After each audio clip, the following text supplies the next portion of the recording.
Halo, selamat datang semuanya. Eh, Kali ini kita akan mempelajari bagaimana cara membuat yang namanya arus kas, ya, membuat yang namanya laporan arus kas.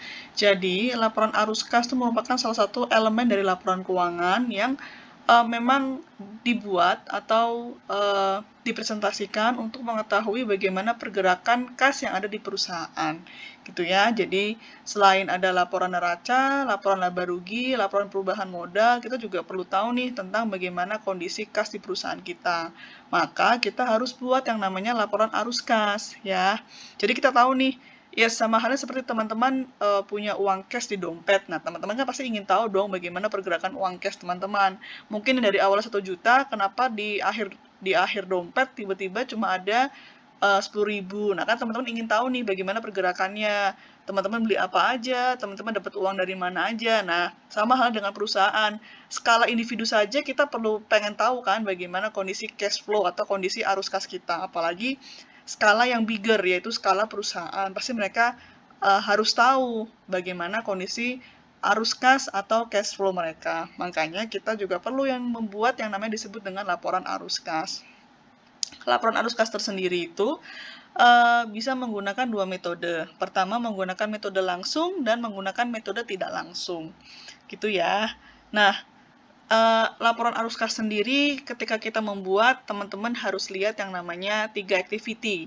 Yang pertama, aktivitas operasi, yang kedua, aktivitas investasi, dan yang ketiga ialah aktivitas pendanaan. Artinya apa? Ketika teman-teman mau membuat laporan arus kas, ingat template-nya seperti ini. Template pertama ialah teman-teman harus menghitung bagaimana arus kas dari aktivitas operasi. Apa sih aktivitas operasi itu? Ya, arus kas yang terjadi akibat operasional perusahaan, gitu ya.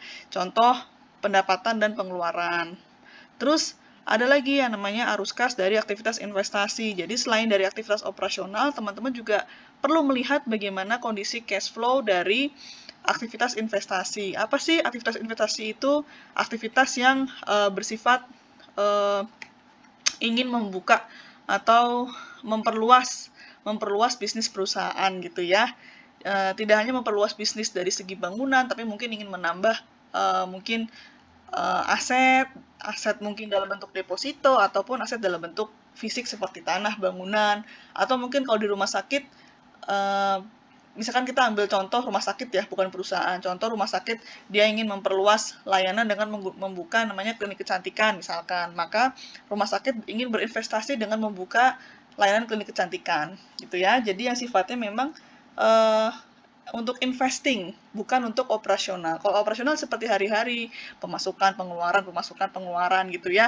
Tapi kalau investasi lebih ke arah investing mereka tuh mau ngapain sih gitu ya. Terus yang ketiga ialah melihat arus kas dari aktivitas pendanaan.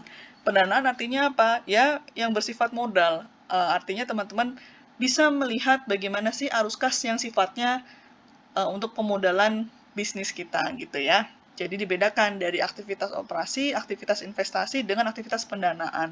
Ini 3 ini yang akan teman-teman cari bagaimana menghitungnya. Kalau membuat laporan arus kas dengan metode langsung, teman-teman tinggal lihat buku besarnya aja. Di sini saya tidak akan menjelaskan buku besar, karena saya anggapannya teman-teman sudah lolos semua ya basic accounting-nya, sehingga teman-teman harus tahu apa itu buku besar ya. Jadi kalau teman-teman mau bikin laporan arus kas bersifat metode langsung, teman-teman harus lihat dari buku besarnya. Buku besar apa? Ya jelas buku besar kas gitu ya. Ini contohnya di sebelah kiri sudah ada contoh buku besar kas ya. Nah, teman-teman tinggal masukkan saja nih dari keterangannya yang sudah saya kasih warna kuning dan debit kreditnya gitu ya. Contoh pertama, teman-teman ingin masukin dulu arus kas dari aktivitas operasi. Artinya teman-teman harus lihat penerimaan dan pengeluaran apa saja yang bersifat operasional. Ya, contoh ini kan rumah sakit, jadi yang bersifat operasional. Kalau penerimaan berarti penerimaan dari pasien, kalau pengeluaran berarti pengeluaran untuk aktivitas sehari-hari. Contoh, bayar gaji, bayar jasa medis, dan lain-lain. Ya, penerimaan dari, nah, jadi kalau aktivitas operasi ini teman-teman harus lihat dari dua sisi, penerimaan dan pengeluaran. Pertama, teman-teman jumlahkan dulu seluruh penerimaan. Contohnya ialah nih, lihat di bagian keterangan ya, ada pendapatan jasa, pendapatan sewa, intinya semua yang bersifat pendapatan atau penerimaan operasional, ya. Semua dimasukkan nih angkanya ke dalam yang sini. Pendapatan jasa dimasukkan, pendapatan sewa dimasukkan, kemudian pelunasan piutang. Meskipun dia bukan ada kata-kata pendapatan, tapi ingat, kalau ada pelunasan piutang artinya teman-teman menerima uang dong. Kecuali kalau teman-teman berhutang. Pelunasan hutang artinya teman-teman mengeluarkan uang, gitu ya. Tapi kalau pelunasan piutang artinya teman-teman mendapatkan uang sehingga dimasukkan ke dalam kategori penerimaan aktivitas operasional. Kalau sudah teman-teman masukkan nih seluruh yang di buku besar, ya, seluruh yang bersifat pendapatan, pelunasan piutang, terus apalagi nih pendapatan jasa, pendapatan sewa, teman-teman masukkan ke dalam yang ini, penerimaan dari, nih, yang ini ya. Teman-teman totalkan. Oke, kalau teman-teman sudah tahu pendapatan, teman-teman juga perlu tahu pengeluaran. Artinya setiap kata di keterangan sini yang bersifat pengeluaran untuk aktivitas operasional ya. Sekali lagi saya bilang operasional. Contohnya apa? Kalau investasi berarti dia bukan operasional. Beli persediaan, dia termasuk operasional. Kenapa? Karena persediaan akan digunakan untuk aktivitas di rumah sakit atau aktivitas di perusahaan gitu ya. Beli persediaan, terus beli peralatan gimana? Tergantung beli peralatan apakah dia bersifat aset atau bukan. Kalau dia sifatnya aset, maka jangan dimasukkan ke operasional, tapi masukkan ke yang investasi nanti. Gitu ya. Contoh ini kita katakanlah peralatan dia masuk ke investasi karena dia membelinya aset bukan peralatan habis pakai. Maka kita masukkan ke dalam investasi nantinya. Tapi kalau persediaan kita anggap sebagai persediaan habis pakai. Makanya kita masukkan ke bagian pengeluaran untuk atau aktivitas operasional. Bayar beban nih. Nah, beban ini kan contoh beban gaji, beban honor, beban jasa medis kalau di rumah sakit ya. Maka kita masukkan ke dalam pengeluaran untuk aktivitas operasional. Apalagi nih, bayar beban oke masuk. Bayar beban masuk lagi. Terus apalagi bayar utang. Utang ini kan jangka pendek ya kategorikannya. Karena dia jangka pendek, dia harusnya untuk operasional, bukan untuk modal ya di sini ya. Jadi bayar hutang karena dia jangka pendek kita masukkan ke pengeluaran untuk yang aktivitas operasional. Setelah teman-teman tambahkan semuanya, nah teman-teman harus menambahkan juga nih total penerimaan dikurangi dengan total pengeluaran. Berapa? Nah, di sini ketahuan bahwa arus kas dari aktivitas operasi dia minus 20 juta. Artinya apa? Kalau dari segi aktivitas operasi, teman-teman di sini lebih banyak pengeluarannya ketimbang pemasukannya. Ini mungkin nanti jadi PR juga nih untuk para jajaran manajerial, gimana caranya biar kita untuk aktivitas operasional tuh kita nggak minus, kita nggak secara arus kas kita nggak minus gitu ya, kalau bisa lebih tinggi penerimaannya daripada pengeluaran gitu ya. Terus yang kedua kita lihat arus kas dari aktivitas investasi. Nah ini saya tadi bilang kalau investasi artinya yang bersifat kalau beli peralatan tahan lama. Kalau beli aset dia yang sifatnya aset kan berarti jangka panjang, bukan yang cepat, bukan perputaran cepat gitu ya. Oke, nah ya sudah, kita tinggal masukkan saja. Lagi-lagi kita dari mana? Lihat dari buku besar kas mereka. Dari keterangannya sini, teman-teman tinggal lihat saja.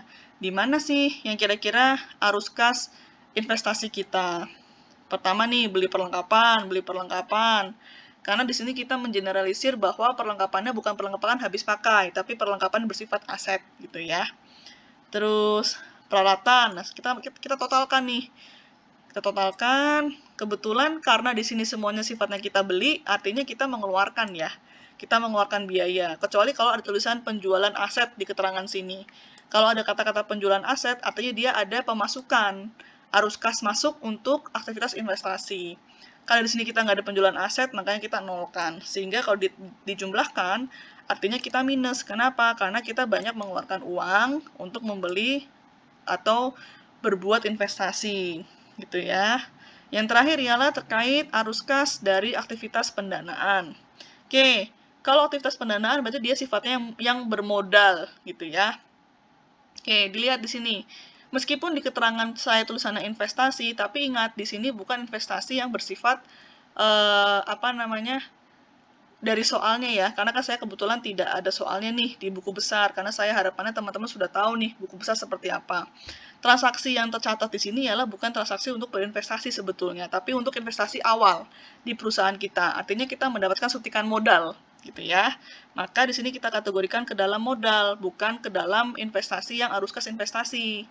Nah, di sini sifatnya pendanaan nih untuk investasi teman-teman selama tahun berjalan gitu ya. Jadi bukan berinvestasi, tapi memang itu suntikan dana untuk perusahaan kita agar kita bisa beroperasional gitu loh. Makanya kita masukkan ke dalam arus kas aktivitas pendanaan yang sifatnya modal. Kita masukkan angkanya berapa.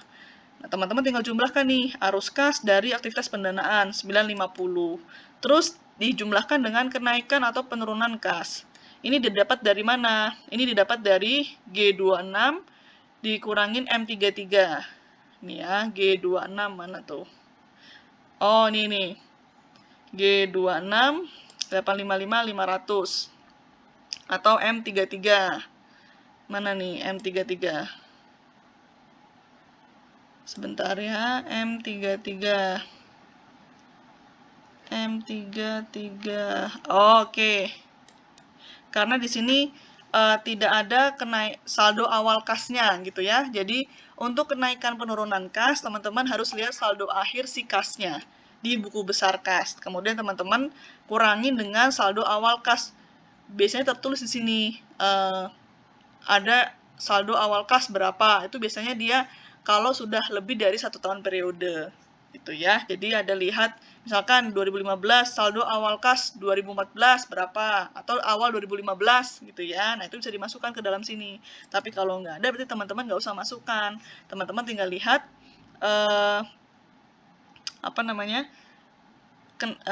kenaikan atau penurunan kas gitu ya dari buku besar si kasnya.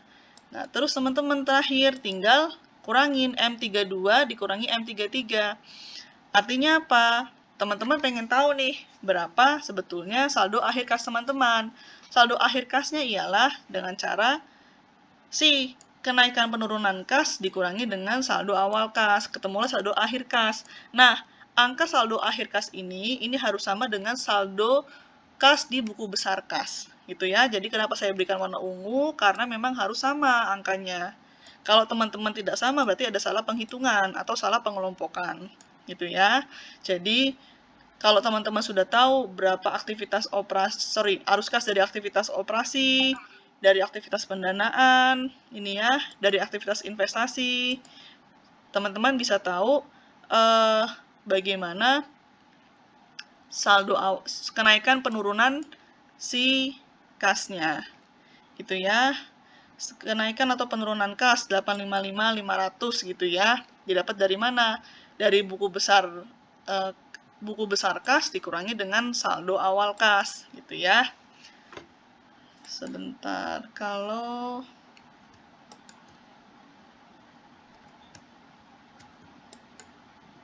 Oke, atau teman-teman dapat dari mana nih 85500? Teman-teman tinggal jumlahkan saja 20 juta. Jadi setiap arus kas dari arus kas aktivitas operasi, arus kas aktivitas investasi dengan arus kas aktivitas pendanaan, teman-teman jumlahkan nih 20 juta, minus 20 juta, minus 74 ditambah 950, maka ketemulah hasilnya 855.500. Ya, ini akan sama angkanya.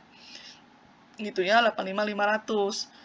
Nah, ini kan kita nggak tahu saldo awal kasnya berapa, maka langsung saja kenaikan penurunan kas dikurangi dengan si saldo awal kas, ketemulah saldo akhir kasnya, gitu ya. Jadi kalau teman-teman sudah diketahui berapa saldo kas dari masing-masing aktivitas, operasi, investasi, dan pendanaan, teman-teman jumlahkan. Ya, itu untuk mengetahui kenaikan penurunan kasnya. Gitu ya. Yang harus sama angkanya ialah saldo akhir kas dengan saldo kas di buku besar. Bukan kenaikan penurunan kasnya. Bukan ya. Jadi yang sama ialah saldo akhir kasnya dengan si saldo kas di buku besar. Ini dengan metode langsung. Biasanya lebih gampang. Kenapa? Karena kita bisa ngecek langsung dari si buku besar. Ada lagi nih metode arus kas tidak langsung nih ya. Ini ada namanya arus kas dengan metode tidak langsung. Caranya gimana? Caranya teman-teman harus punya data dulu. Data neraca dengan data laporan keuangan. Ya. Di sini teman-teman harus lihat selisih antara tahun sekarang dan tahun sebelumnya. Jadi misalkan teman-teman ingin mencari laporan arus kas 2017, maka teman-teman harus punya dulu laporan neraca di tahun 2016-nya. Kalau laporan laba rugi teman-teman tidak perlu tahu tahun sebelumnya. Tapi kalau untuk neraca, teman-teman harus tahu neraca di tahun sebelumnya. Kenapa? Karena di sini teman-teman kalau menggunakan metode tidak langsung, teman-teman harus mencari selisihnya antara tahun sekarang dengan tahun kemarin, gitu ya. Nah, di sini saya menggunakan metode tahun sebelumnya dikurangi dengan tahun sekarang. Jadi semua diselisihkan ya. Semua diselisihkan. Kalau sudah, teman-teman tinggal kategorikan. Kategorikan mana yang termasuk ke dalam aktivitas operasional, mana yang bukan termasuk ke dalam aktivitas operasional. Jadi, mana yang termasuk ke dalam aktivitas operasional, masuk dalam aktivitas investasi, dan masuk ke dalam aktivitas pendanaan atau pembiayaan. Gitu ya. Jadi, one by one nih, teman-teman. Gitu. Terus teman-teman juga harus punya laporan keuangannya, laporan laba rugi lebih tepatnya.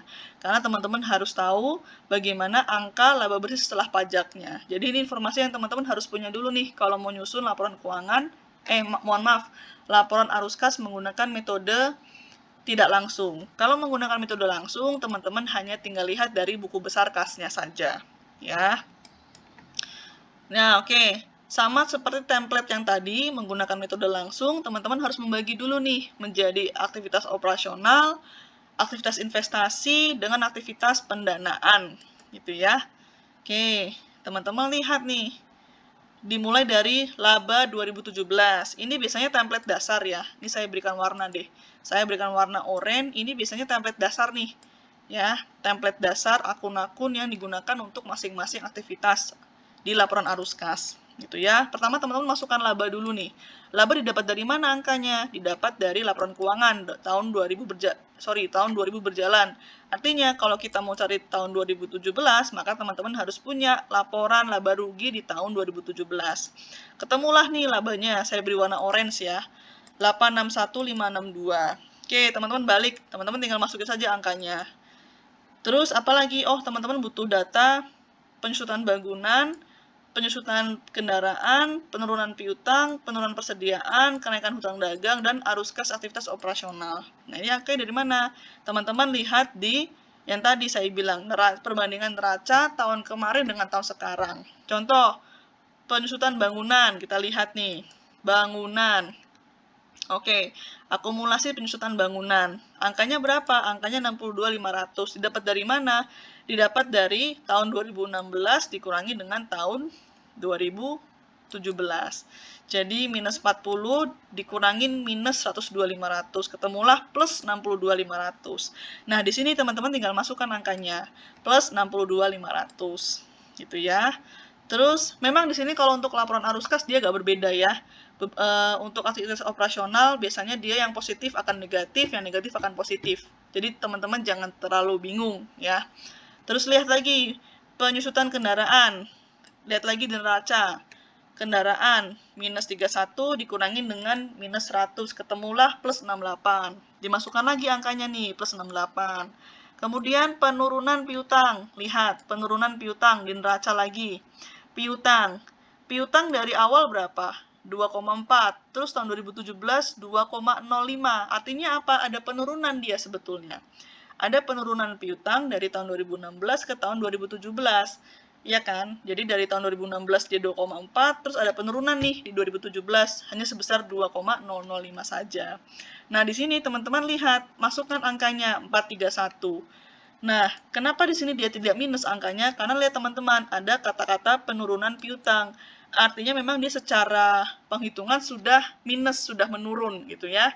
Sehingga teman-teman tidak perlu memasukkan angka minus lagi. Tapi, kalau hanya tulisan kata-kata penyusutan dan penyusutan saja, teman-teman harus balikan antara positif ke negatif, negatif ke positif gitu ya. Terus ada lagi nih, penurunan persediaan. Lihat lagi di neracanya, persediaan. Dia sama, dari 490 turun ke 443. Artinya apa? Ini ada minus nih, ada pengurangan nih, dari tahun sebelumnya ke tahun sekarang. Sehingga teman-teman tinggal tulis penurunan persediaan. Ya, karena dia memang betul sudah penurunan, teman-teman tidak perlu tidak perlu diminuskan kembali. Dia sudah jadi positif nih, gitu ya. Terus kenaikan hutang dagang, kita lihat ke bagian utang nih. Ya, sebentar, neraca. Hutang dagang dari 800 jadi 1,2.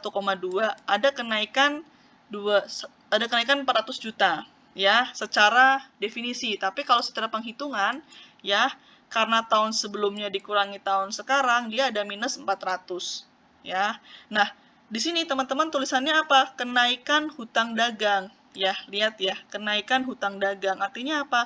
Ketika kata-katanya terbalik, artinya kata-katanya kenaikan, maka teman-teman di sini lihat, di sini kan dia negatif tandanya. Maka teman-teman di sini tulisnya dengan hal yang sama, yaitu positif, kebalikannya. Kenapa? Karena teman-teman di sini menuliskannya kenaikan, gitu ya. Kalau tadi nih yang atas, ya, dia kan di sini penurunan tadi nih, piutang sama persediaan. Dia penurunan.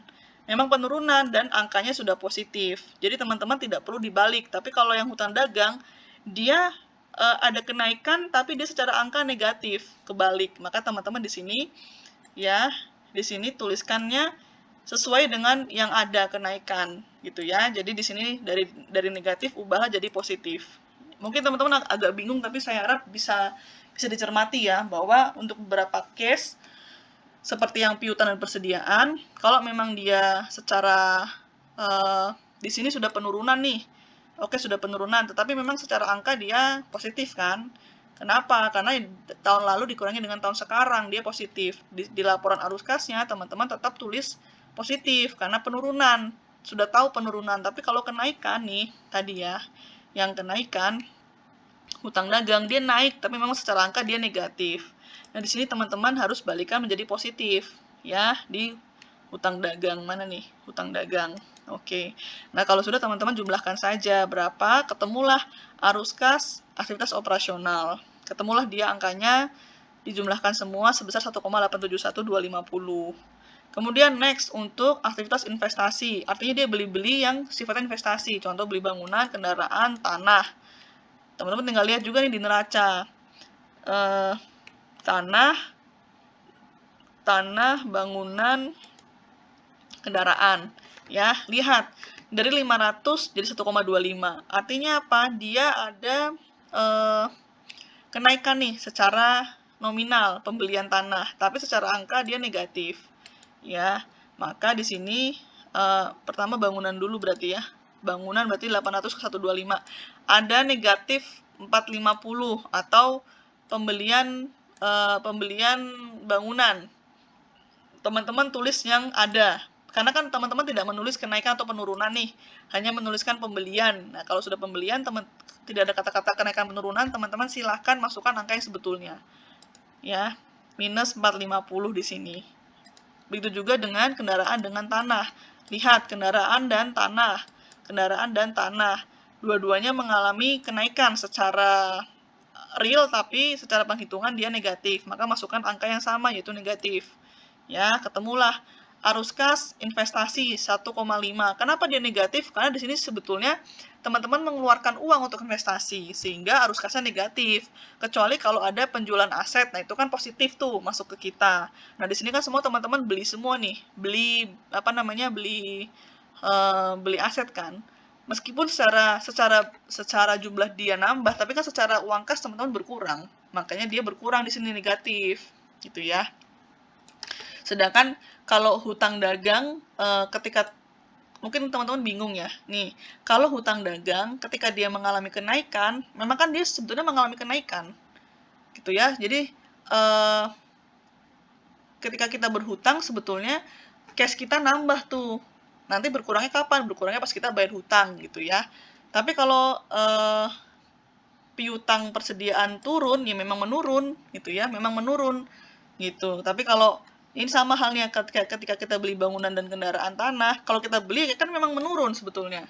Secara fisik barangnya ada, tapi secara cash kan berkurang. Makanya kita beri tanda negatif di sini, gitu ya. Terus terakhir ialah aktivitas pembiayaan nih. Teman-teman lihat, oh pembiayaan berarti yang bersifat hutang. Hutang jangka panjang, hutang bank. Kalau di sini dia hutang dagang tuh yang operasional, bedain ya antara hutang jangka pendek yang bersifat utang vendor dan utang jangka panjang yang sifatnya mungkin dia pinjam ke bank atau mungkin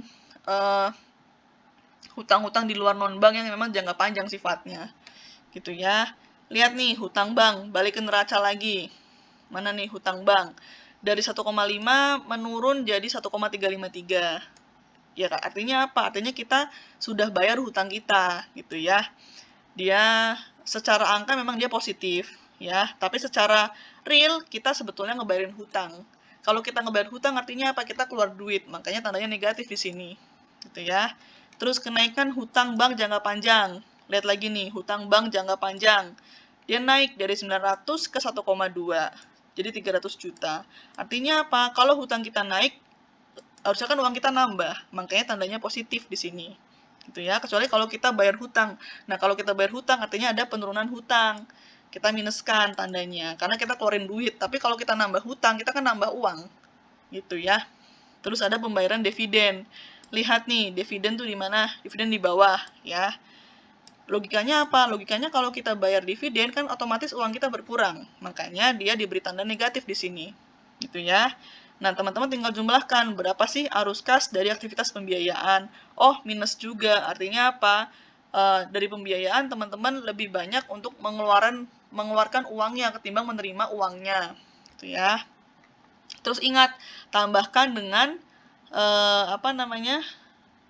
kas, perubahan kas atau penambahan kas. Didapat dari mana? Nih, didapat dari kas yang awal. Kas di awal, kas dan bank, dia dari 100 juta ke 150. Memang secara angka dia negatif, tapi sebetulnya secara operasional kita dapat tambahan kas. Jadinya kita beri tanda positif di sini. Gitu ya. Terus saldo akhir kasnya berapa? Saldo akhir kas 2016. Gitu ya. Sebentar. 28C30, oke. Saldo akhir kas 2016, ini tadi saya bilang. Nih, ini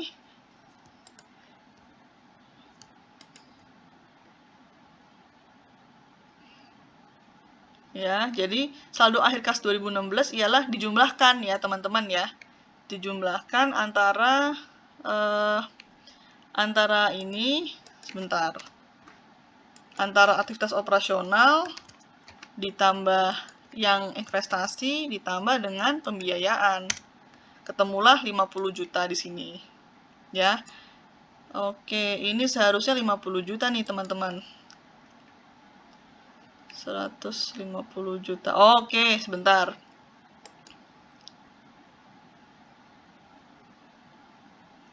Oke, jadi ini saldo akhir kas. Oh, mohon maaf teman-teman. Jadi yang saldo akhir kas 2016 itu didapat dari angka yang sini, 2016. Terus, kalau untuk yang ini 50 juta didapat dari keseluruhan.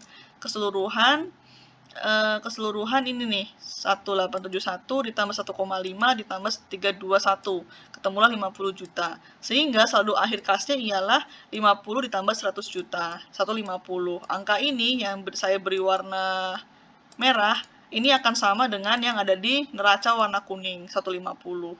Gitu ya. Jadi mohon maaf tadi untuk yang 50 juta saya salah memahami, bukan dari yang sini ya, bukan dari kenaikan selisih ya, tapi memang dari penjumlahan seluruh aktivitas kas ya, dari investasi, operasional, dan pembiayaan. Oke, sekian dulu untuk materi laporan arus kas. Mungkin memang tidak bisa didengarkan sekali langsung paham, harus berkali-kali, apalagi terkait yang tadi, bagaimana kapan dia positif, kapan dia negatif. Intinya ialah meskipun secara angka dia positif, tapi kalau secara real kita mengeluarkan uang, maka kita harus meminuskan angka tersebut di dalam laporan kita. Kenapa? Karena sejatinya meskipun secara angka dia positif, tapi kalau kita mengeluarkan uang, maka artinya uang kita berkurang. Gitu ya. Sekian dari saya, mohon maaf kalau bila terlalu cepat atau ada kesalahan. Semoga dapat dipahami dan dapat membantu teman-teman semuanya untuk membuat yang namanya laporan arus kas, baik menggunakan metode langsung ataupun tidak langsung. Terima kasih.